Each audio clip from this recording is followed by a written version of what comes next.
میرا بچپن اس گھر میں گزرا ہے سارا، اور میں نے سیاست کی ابتدا بھی چودھری ظہور اللہ صاحب کے ساتھ اسی گھر سے کی، اور ایک بڑے باپ کا بڑا بیٹا ہے چودھری شجاعت حسین، اللہ اس کو نبی کے صدقے میں صحت دے۔ باقی پریس کانفرنس تو مجھے آنا چاہیے تھا منڈے کے دن، کیونکہ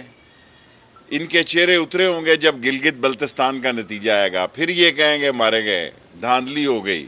ووٹ ڈبے بدلے گئے۔ پہلی دفعہ گلگت بلتستان میں ایسے الیکشن ہونے جا رہے ہیں جس میں فوج کوئی رول ادا نہیں کر رہی، اور پولیس جو ہے مختلف صوبوں کی رول ادا کر رہی ہے۔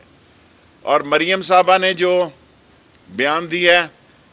اور جو نواز شریف صاحب کا بیانیہ ہے، اس سے عمران خان کی حکومت کو استحکام ملا ہے، طاقتور ہوئی ہے، مضبوط ہوئی ہے، بہتری کی طرف ہے اور سٹرونگ ہوئی ہے، اگر ان کے پاس عقل ہے۔ اگر ان کے پاس عقل نہیں ہے تو پھر یا فضل الرحمان صاحب سے اس کا درس لیں، because nobody can beat the experience.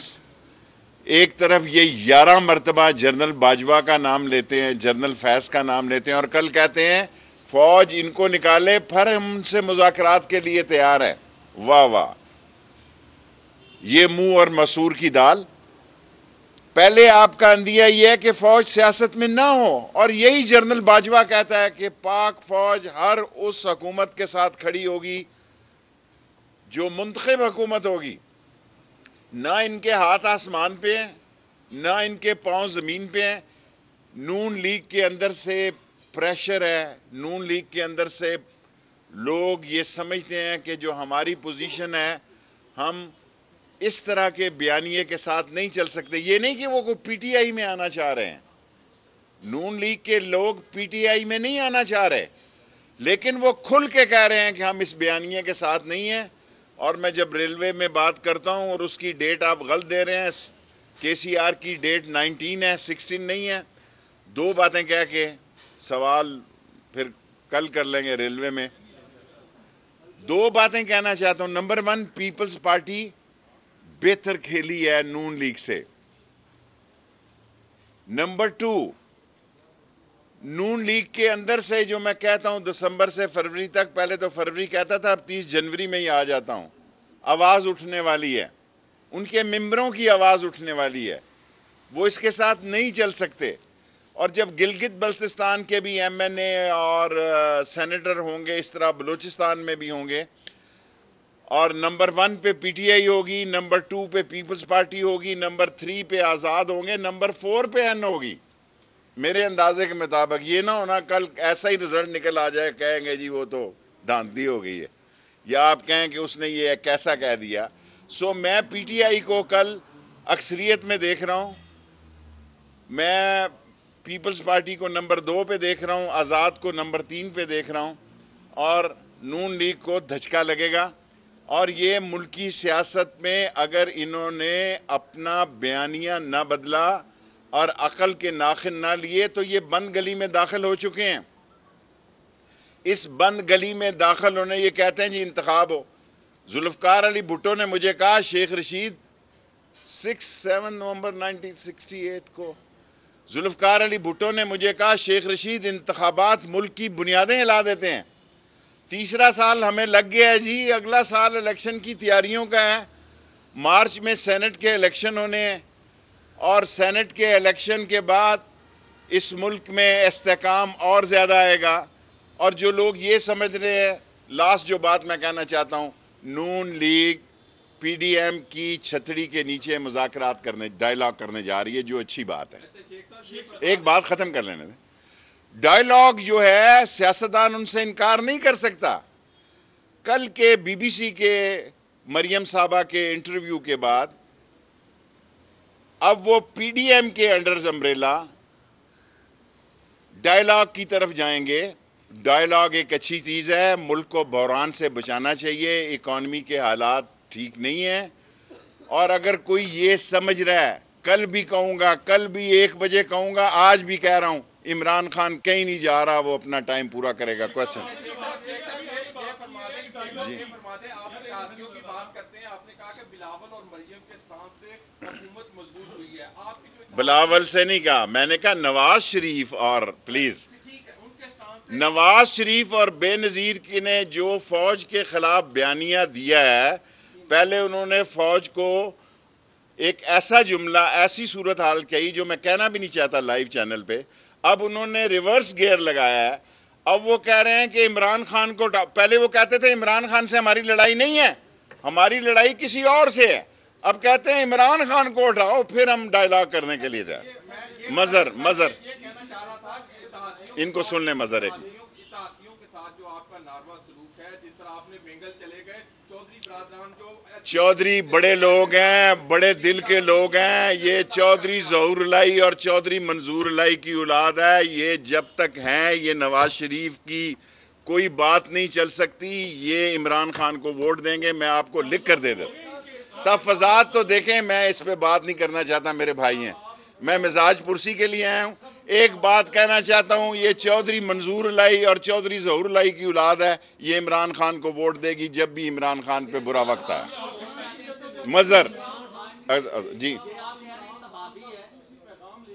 کوئی پیغام نہیں لائے، میرا اپنا گھر ہے، میں خدا کو گواہ بنا کے کہتا ہوں، کل بھی میں نے بات کی پرویز الہی سے، پرسوں بھی کی، میں منڈے کو آنا چاہتا تھا تاکہ گلگت کے الیکشن ہو چکے، انہوں نے کہا آپ کا گھر ہے، جب مرضی آ جاؤ، میں آج ہی آ گیا۔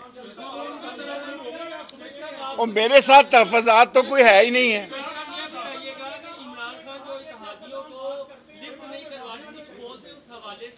شیخ صاحب تو کہتے ہیں اپوزیشن میں ڈویژن ہے، کیا اتحادیوں اور حکومت میں ڈویژن ہے یا نہیں؟ آپ کے معاملے کو لے کر مونس الہی کی وزارت کا مسئلہ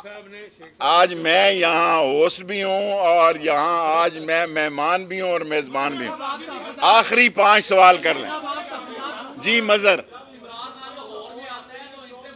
یہ چھوٹی سی بات ہے، میری بات سنو، میری سیاست سے پرویز الہی، شجاعت الہی کا گھر بڑا گھر ہے، آپ بڑے دل سے سوچیں، یہ چھوٹی چھوٹی بات، سیکنڈ لاسٹ، انشاءاللہ مہنگائی عمران خان ختم کرنے جا رہا ہے، مہنگائی چینی اور آٹے کی قیمت کم ہوگی، اس پہ کام ہو رہا ہے۔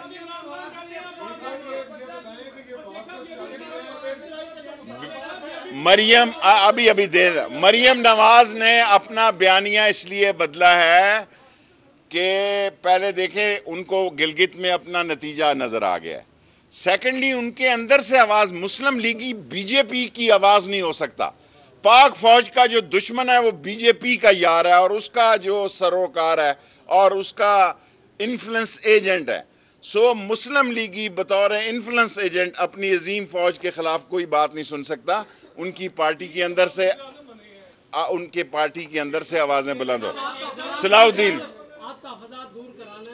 بھائی، میرا تو گھر ہے، میری لڑائی کا کوئی کسی سے تعلق نہیں، انشاءاللہ فیصل، میرا گھر ہے، میں میزبان بھی ہوں، میں مہمان بھی ہوں، جو سوال کرنا میرے لیے مسئلے نہ پیدا کرنا۔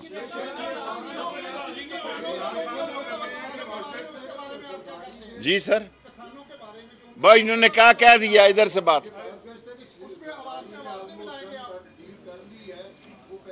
دیکھیں، زرداری، آصف زرداری چھٹا بیری بیڑا ہے، اس نے مفادات اور صلح کی سیاست کولمبیا، آکسفورڈ، ہیلے، سیسک سے